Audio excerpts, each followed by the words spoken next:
नमस्कार, मी विजय काळे, SP9 मराठीमध्ये आपलं स्वागत. 0 ते 100 या कार्यक्रमांतर्गत आपण वेगवेगळ्या मान्यवरांना भेटत असतो.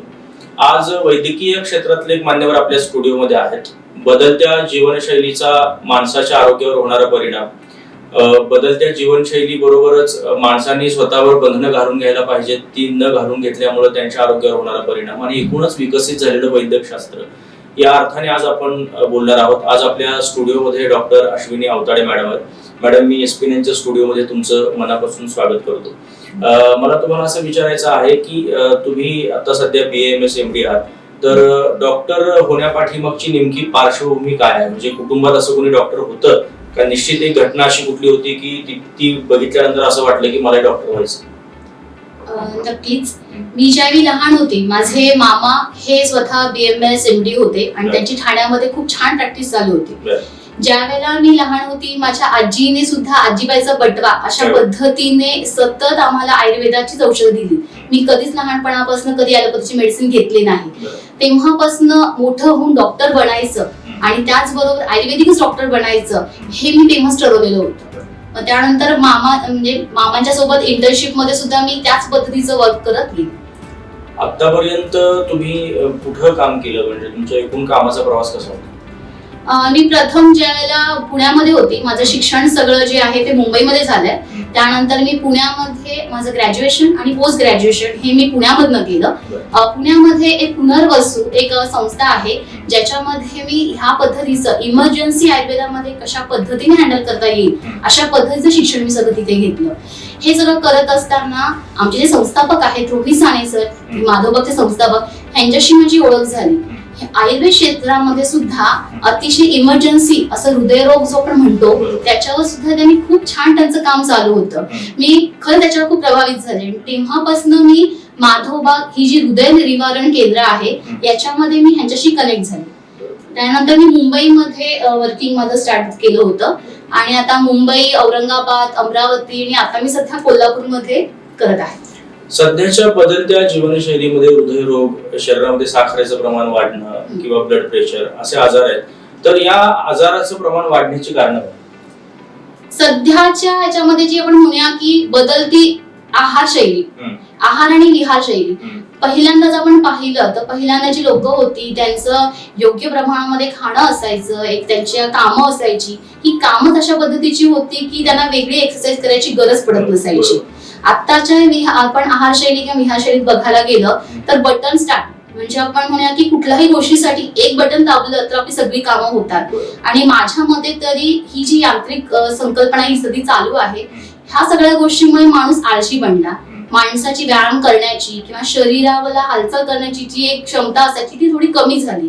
त्याचबरोबर आपण म्हणूया की आधुनिकतेमुळे जे वेगवेगळे आपण प्रयोग बघितले त्याच्यामुळे जे खाण्यामध्ये जे वेगवेगळ्या शैली उत्पन्न झाल्या, वेगवेगळ्या प्रकारचे जेवणाच्या गोष्टी उत्पन्न झाल्या, त्याच्यामुळे शरीरामध्ये आपण फास्ट फूड म्हणू शकतो, तर ते चरबी साठण्याच्या बऱ्याचशा गोष्टी ह्या झाल्यामुळे जेवणामध्ये लोकांचं सगळं चुकत चाललं आणि तुमची एक्सरसाइज कमी पडतीये, तुमचं जेवण कमी पडतंय आणि आपण आरामदायी जी लाईफस्टाईल म्हणतो ह्या सगळ्यामुळे सध्याचे सगळे आजार हे फक्त आणि फक्त ह्या गोष्टी उत्पन्न झाले. आयुर्वेदाकडे जेव्हा आपण बघतो तेव्हा आयुर्वेदाच्या पद्धतीने उपचार आपण घ्यायला गेलो तर उपचार घेतल्यानंतर त्याचे परिणाम उशिराने येतात अशी म्हणजे सार्वत्रिक मानसिकता आहे. खरंच तसं आहे का वेगळं आहे आयुर्वेदाच्या पेक्षा? नाही. आता सध्या मी जे 12 वर्ष ज्या क्षेत्रात मी काम करतेय तर हार्ट अटॅक, ब्लॉकेजेस आणि डायबिटीस, ब्लड प्रेशर अशा सध्या आपण ज्याला इमर्जन्सी डिसीज म्हणतो अशा क्षेत्रातच आम्ही आयुर्वेदाचं काम करतोय. म्हणजे ज्यांचं 200-120 असं बीपी आहे अशा पेशंटचे सुद्धा आम्ही एक अर्ध्या तासामध्ये नॉर्मल बीपी आणलेला आहे. 500 शुगर लेवल असणं अशा पेशंटची सुद्धा आपण शुगर लेवल एका तासामध्ये 150 पर्यंत आणलेली आहे. सो आपण असं म्हणू शकतो की आयुर्वेद क्षेत्रामध्ये किंवा आयुर्वेद शास्त्रामुळे तुम्हाला उशिरा रिझल्ट येत नाही, तुम्हाला रिझल्ट जो आहे हा लवकर येतो. परंतु जर तुमचा आजार पूर्णपणे तुम्हाला रिव्हर्स करायचा आहे, तुम्हाला काढून टाकायचं असेल तर मग ती प्रोसेस फक्त तुमची दीर्घकाळ राहते.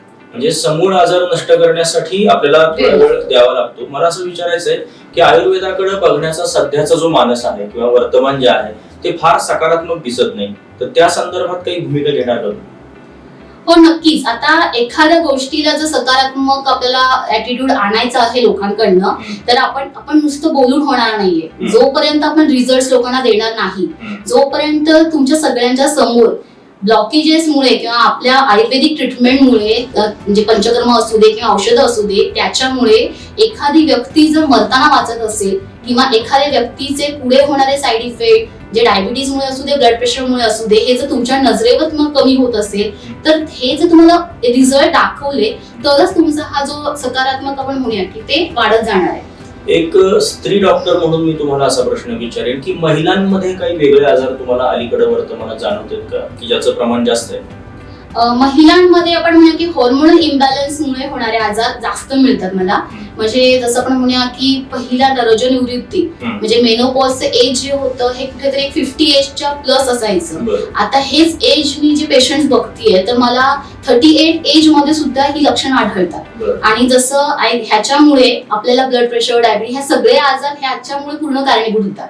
त्यामुळे सध्या महिलांमध्ये मला ह्या गोष्टी जास्त आढळतात. त्याचबरोबर एक आपण म्हणूया की न्यूक्लिअर फॅमिली, लहान फॅमिली असल्यामुळे मुलांचं असू दे, घरचं असू दे किंवा कामाचं प्रेशर असू दे, ह्या सगळ्या प्रेशरमुळे जे आपण एक मानसिक असंतुलनमुळे होणारे आजार आहेत हे खूप जास्त पटीने आपल्याला पाहायला मिळतात. त्याचबरोबर आपण म्हणूया की घरी एकच स्त्री असल्या कारणामुळे खाण्याच्या बाबतीमध्ये सुद्धा जेवढं काही काटेकोरपणा व्हायला हवा तो सध्या होत नाही. म्हणून जास्तीत जास्त फास्ट फूड इच्छा असूनही बऱ्याच वेळेला आपल्याला फास्ट फूड खाणं किंवा अवेळी जेवण ह्या सगळ्या गोष्टींना सामोरं जातं आणि त्यामुळे मग आजाराचं प्रमाण थोडंसं वाढायचं. मानसिक असंतुलन निर्माण झाल्यामुळे आजारांचं प्रमाण वाढतंय महिलांमध्ये, हे जसं खरं आहे तसं ते शहरी भागामध्ये सुद्धा वाढते. तर मला असं तुम्हाला विचारायचं आहे की हा रेशो कसा आहे, म्हणजे ग्रामीण भागामधलं मानसिक असंतुलन जास्त तीव्र आहे का शहरातलं जास्त तीव्र आहे? माझ्या मते शहरामध्ये थोडं जास्त तीव्रता आहे.